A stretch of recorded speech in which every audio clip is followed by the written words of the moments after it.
Muy buenos días, mis amados hermanos y hermanas. No hay nada mejor que empezar el día con la inspiración de nuestros profetas. Espero te guste mucho este programa. Bienvenidos a Discursos y Profetas de Ven Sígueme con Walter Posada.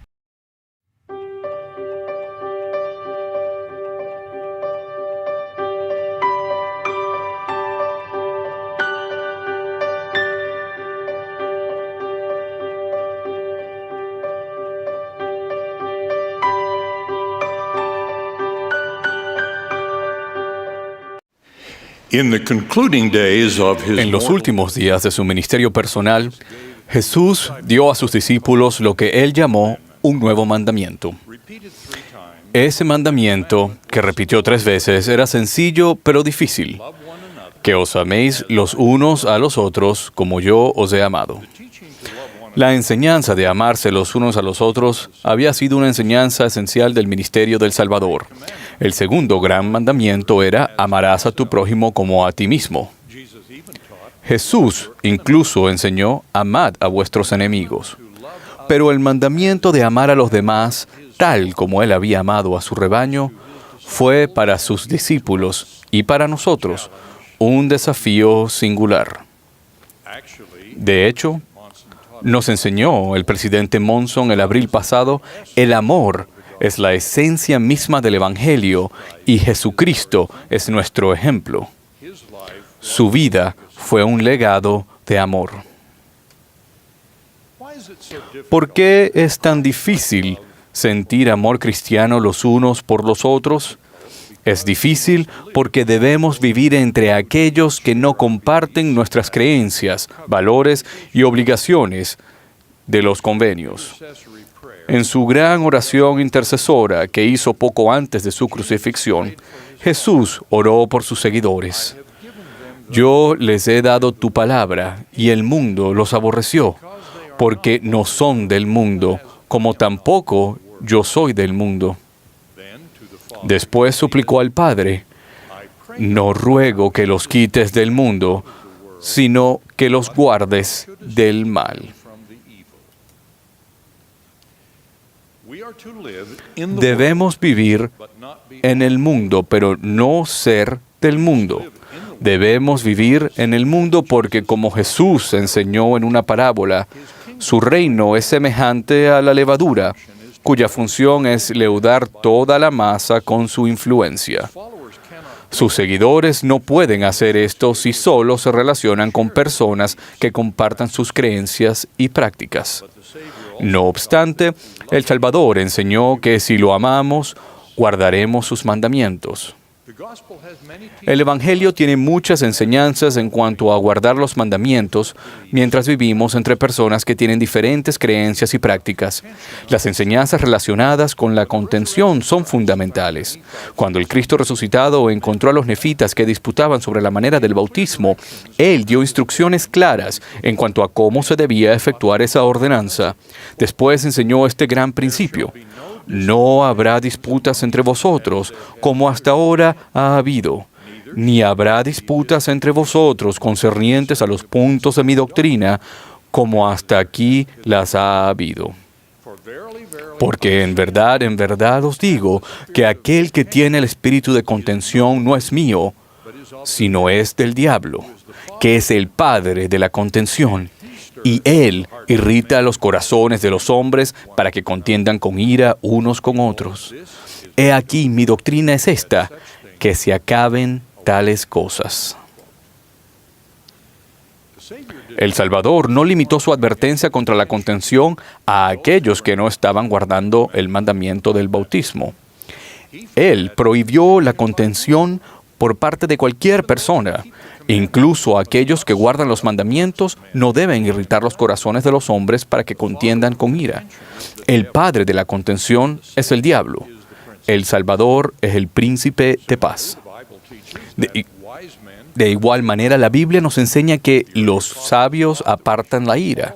Los apóstoles de los primeros días enseñaron que debemos seguir lo que conduce a la paz y hablar la verdad en amor, porque la ira del hombre no produce la justicia de Dios.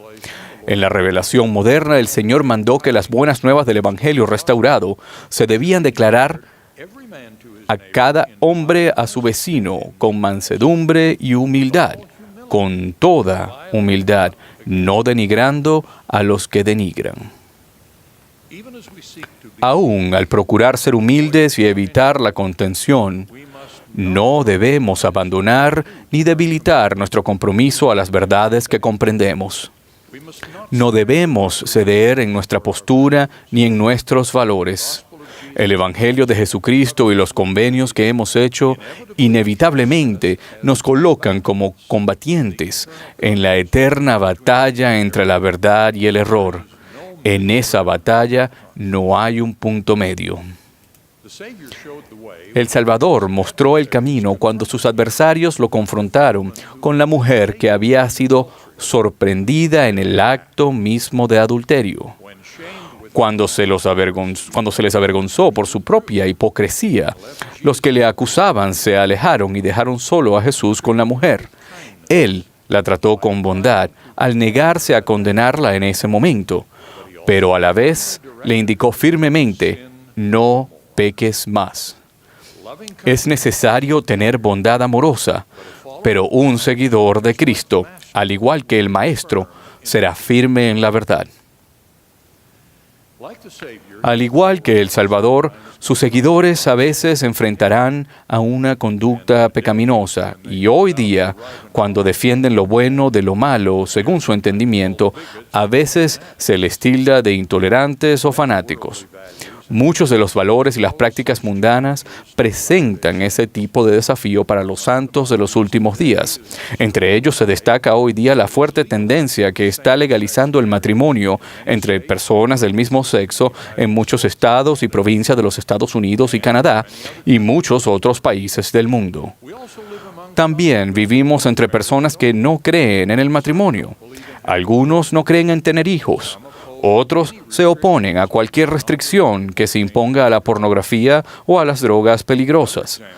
Otro ejemplo que reconocerán la mayoría de los creyentes es el desafío de vivir con un cónyuge o familiar que no sea creyente o el relacionarse con compañeros de trabajo y otros que no sean creyentes.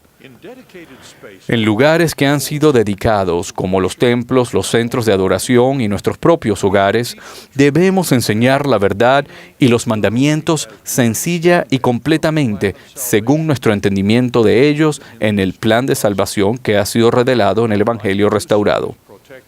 Nuestro deber de hacerlo está protegido por las garantías constitucionales de la libertad de expresión y la libertad religiosa, así como por las leyes de privacidad que se practican incluso en países que no tienen garantías constitucionales formales. En público, lo que las personas religiosas digan y hagan implican otras consideraciones.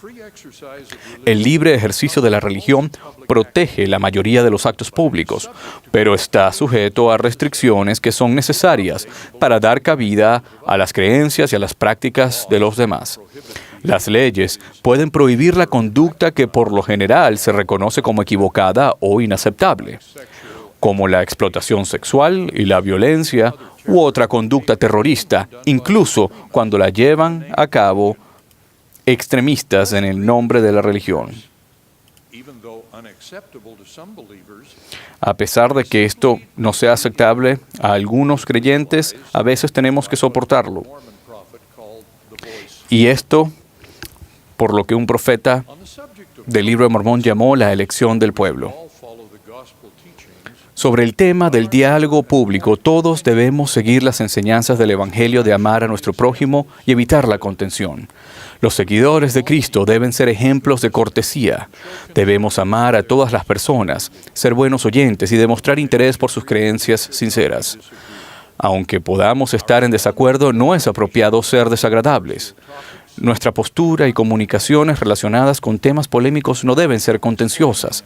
Debemos ser prudentes al explicar y procurar nuestras posturas y al ejercer nuestra influencia. Al hacerlo, pedimos que los demás no se sientan ofendidos por nuestras sinceras creencias religiosas y el libre ejercicio de nuestra religión. Exhortamos a todos para que pongamos en práctica la regla de oro del Salvador. Las cosas que queráis que los hombres hagan con vosotros, así también haced vosotros con ellos. Cuando nuestras posturas no sean convincentes ante la oposición, debemos aceptar con gentileza los resultados desfavorables y poner en práctica la cortesía con nuestros adversarios. En cualquier caso, debemos ser personas de buena voluntad hacia todos, rechazando la persecución en cualquiera de sus formas, incluyendo la persecución basada en raza, origen étnico, creencia religiosa o incredulidad, y diferencias en la orientación sexual. He hablado sobre principios generales. Ahora hablaré en cuanto a la forma en que esos principios se deben llevar a la práctica en una variedad de circunstancias comunes en las que las enseñanzas del Salvador se deben seguir con más fidelidad. Empiezo con lo que nuestros niños pequeños aprenden en sus actividades de juego. Con muchas frecuencias, las personas de aquí de Utah que no son mormonas se han sentido ofendidas cuando algunos de nuestros miembros se han distanciado de ellas y no permiten que sus hijos se hagan amigos de sus niños de otras religiones. Seguramente podemos enseñar a nuestros hijos valores y normas de comportamiento sin que se alejen ni muestren falta de respeto hacia cualquier persona que sea diferente. Muchos maestros de la iglesia y de las escuelas se han lamentado por la manera que algunos adolescentes, incluyendo jóvenes santos de los últimos días, se tratan mutuamente. El mandamiento de amarse unos a otros ciertamente incluye el amor y el respeto entre diferentes religiones, razas o niveles culturales y económicos. Desafiamos a todos los jóvenes a que eviten el acoso, los insultos o el lenguaje y las prácticas que de manera deliberada causen dolor a los demás.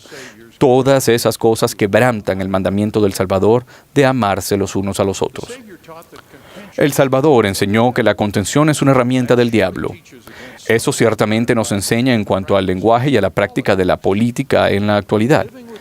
El vivir con diferencias políticas es esencial para la política, pero las diferencias políticas no tienen que conllevar ataques personales que interfieran con el proceso del gobierno y castiguen a los participantes. Todos debemos deshacernos de las comunicaciones llenas de odio y practicar la cortesía hacia las diferencias de opinión. El entorno más importante donde evitar la contención y practicar el respeto por las diferencias es en nuestros hogares y en nuestras relaciones familiares. Las diferencias son inevitables, algunas leves y otras mayores. Con respecto a las mayores, supongamos que un familiar esté en una relación de cohabitación. Esto supone un conflicto entre dos importantes valores: nuestro amor por el familiar y nuestro compromiso hacia los mandamientos. Al seguir el ejemplo de El Salvador, podemos demostrar bondad y aún ser firmes en la verdad al abstenernos de acciones que faciliten o parezcan aprobar lo que sabemos que está mal. Finalizo con otro ejemplo de una relación familiar. En una conferencia de estaca del Medio Oeste de Estados Unidos hace más o menos 10 años, conocí a una hermana que me dijo que su esposo, que no era miembro, la había estado acompañando a la iglesia durante 12 años, pero que nunca se había unido a la iglesia. ¿Qué debía hacer?, preguntó. Le aconsejé que siguiera haciendo todo lo correcto y fuera paciente y amable con su esposo. Más o menos después de un mes me escribió lo siguiente: bueno, pensé que 12 años eran suficiente muestra de paciencia, pero no sabía si era muy amable. De modo que me esforcé profundamente durante un mes y se bautizó.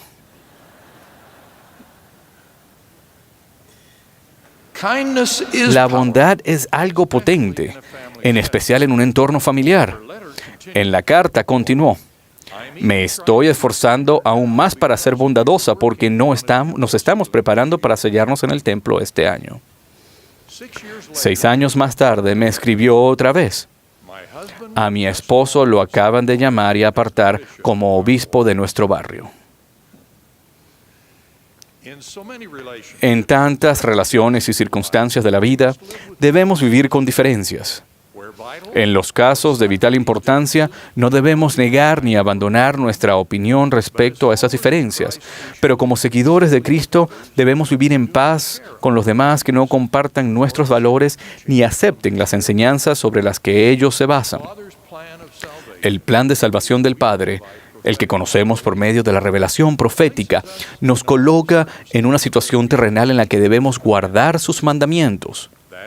Eso incluye amar a nuestro prójimo de diversas culturas y creencias, así como Él nos ha amado. Tal como enseñó un profeta del Libro de Mormón, debemos seguir adelante teniendo amor por Dios y por todos los hombres. Por difícil que sea vivir en la agitación que nos rodea, el mandato del Salvador de amarnos los unos a los otros como Él nos ama probablemente sea nuestro más grande desafío. Ruego que podamos comprender esto y procuremos vivirlo en todas nuestras relaciones y actividades. En el nombre de Jesucristo. Amén. Espera, no te vayas todavía. Recuerda que tenemos muchos contenidos para ti. Elige el que más te gusta, aquí en Ven, Sígueme con Walter Posada.